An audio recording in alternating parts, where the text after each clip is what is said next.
أعوذ بالله من الشيطان الرجيم. بسم الله الرحمن الرحيم. ظهر الفساد في البر والبحر بما كسبت أيدي الناس ليذيقهم بعض الذي عملوا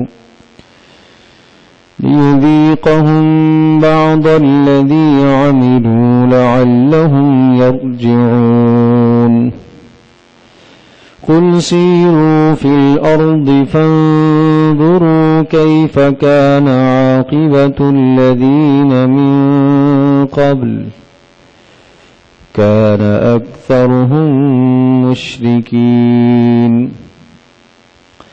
ظهر الفساد في البر والبحر، خشکی میں اور تری یعنی سمندر میں فساد پھیلتا ہے، بما کسبت ایدی الناس، اس چیز سے جو لوگوں کے ہاتھوں کی کمائی ہے، یعنی لوگوں کے اعمال کی وجہ سے. لیذیقہم بعض الذی عملوا، اور یہ اس لیے ہوتا ہے تاکہ اللہ پاک ان کے گناہوں کی کچھ سزا انہیں دنیا میں دے دے، اور یہ سزا اس لیے دیتا ہے لعلہم یرجعون، تاکہ وہ اللہ کی طرف پلٹ کر آ جائیں.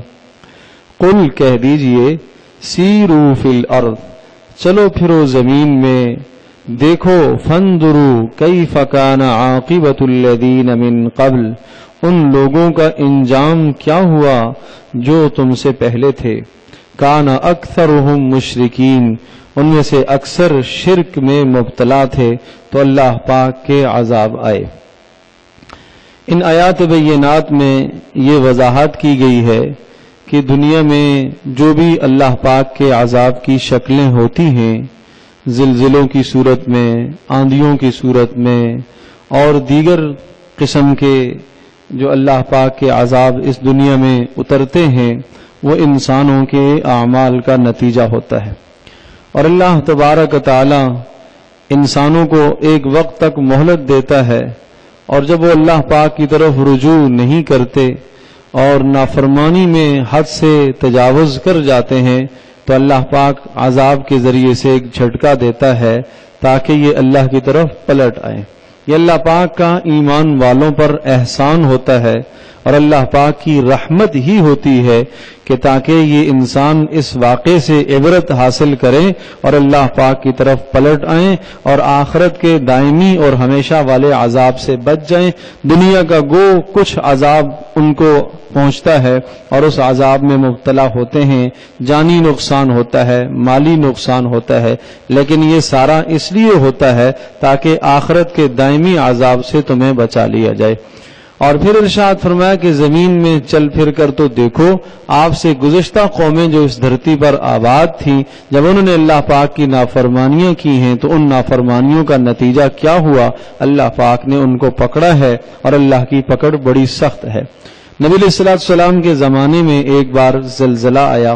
حضرت صلی اللہ علیہ وسلم نے زمین کو حکم دیا کہ تو تھم جا.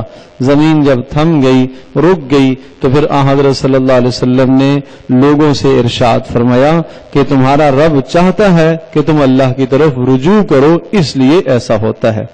اور ایک بار حضرت عمر رضی اللہ تعالیٰ عنہ کے زمانے کی بات ہے کہ ان کے زمانے میں بھی اسی طرح سے زلزلہ آیا، اور زلزلے کے بعد پھر یہ حضرت عمر نے بھی یہی بات ارشاد فرمائی کہ تمہارا رب چاہتا ہے کہ تم اس کی طرف رجوع کرو، لہٰذا تم رجوع کرو اللہ کی طرف، ورنہ اللہ پاک کو کوئی پرواہ نہیں ہے کہ تم سب کے سب کو وہ ہلاک کر دے، اس لیے تم اللہ کی طرف رجوع کرو.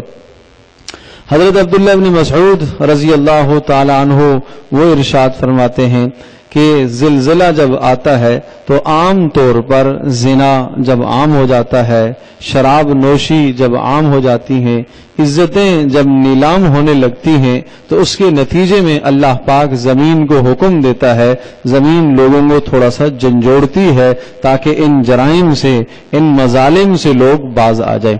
حضرت عائشہ رضی اللہ تعالیٰ عنہا سے پوچھا گیا کہ اماں جان زلزلہ کیوں آیا کرتا ہے، کیا وجہ ہے؟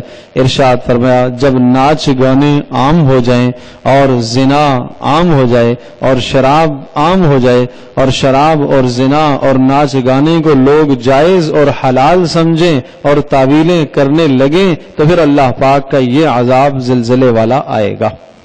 حضرت عمر بن عبدالعزیز رحمۃ اللہ علیہ نے اپنے تمام گورنروں کو، ایک بار زلزلہ آیا ملک شام میں، کوفہ میں، دیگر علاقوں میں زلزلہ آیا تو انہوں نے اپنے تمام گورنروں کو یہ حکم نامہ جاری کیا کہ لوگوں کو اللہ پاک کی ذات عالی کی طرف متوجہ کرو اور اس بات کو سمجھو کہ تمہارا رب تم سے روٹھا ہوا ہے، اپنے رب کو راضی کرو، اور صدقہ کرنے کا حکم دیا۔ اور اسی طرح سے دعائے آدم، حضرت آدم علیہ الصلوۃ والسلام کی جو دعا ہے، ربنا ظلمنا انفسنا وان لم تغفر لنا وترحمنا لنکونن من الخاسرین، اس دعا کو کثرت سے پڑھنے کا حکم دیا۔ تو ہم میں سے بھی ہر آدمی اس بات کی کوشش کرے کہ اللہ پاک کی طرف رجوع کرے، توبہ کرے، استغفار کرے۔ دیکھو توبہ کرنا، استغفار کرنا یہ بھی بڑا اہم کام ہے، لیکن اس سے زیادہ اہم کام یہ ہے کہ آدمی گناہوں کو چھوڑ دے۔ آج توبہ کرے، کل پھر وہی اعمال کرنا شروع ہو جائے، پرسوں توبہ کرے، پھر اگلے دن وہی اعمال کرنا شروع کر دے، تو اس سے انسان کی توبہ مکمل نہیں ہوتی۔ توبہ آدمی کی جب کامل ہوتی ہے کہ جب انسان ماضی کے گناہوں کو چھوڑ دیتا ہے جو پہلے کر چکا ہے، اس پر شرمندہ ہو، نادم ہو، اور صدقہ بلاؤں کو، مصیبتوں کو، عمومی عذابوں کو صدقہ ٹالتا ہے۔ آپس میں نیکی کا پھیلانا یہ بھی اللہ پاک کے عذابوں کو ٹالتا ہے۔ اسی طرح سے دین کی باتوں کا سیکھنا سکھانا، دین کی باتوں کا سیکھنا سکھانا یہ بھی ایک ایسا عمل ہے کہ جس سے اللہ پاک کے عذاب ٹل جاتے ہیں اور اللہ پاک کی رحمتیں متوجہ ہوتی ہیں۔ اور اسی طرح سے استغفار کا کلمہ، استغفر اللہ الذی لا الہ الا هو الحی القیوم، یہ کلمہ بھی ہے۔ اور جیسا کہ عرض کیا کہ حضرت آدم علیہ الصلوۃ والسلام کا وہ کلمہ کہ آدم علیہ الصلوۃ والسلام نے اس کلمے کو پڑھا، اللہ پاک نے اس کلمے کی برکت سے ان کی توبہ کو قبول فرمایا اور اللہ پاک نے ان کو پہلے سے زیادہ بلند مقام عطا فرمایا۔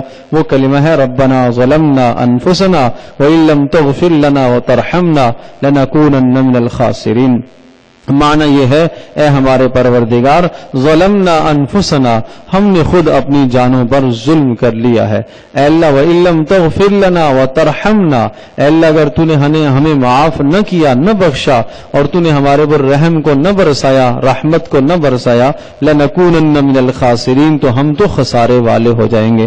ان کلمات میں استغفار بھی ہے، اپنی عجز اور انکساری کا اظہار بھی ہے، اور اللہ پاک سے رحمت کی طلب کی دعا بھی ہے۔ اس لیے ان کلمات کو پڑھنے کا اہتمام کریں۔ اللہ پاک ہم سب کے لیے عمل کرنا آسان فرمائے۔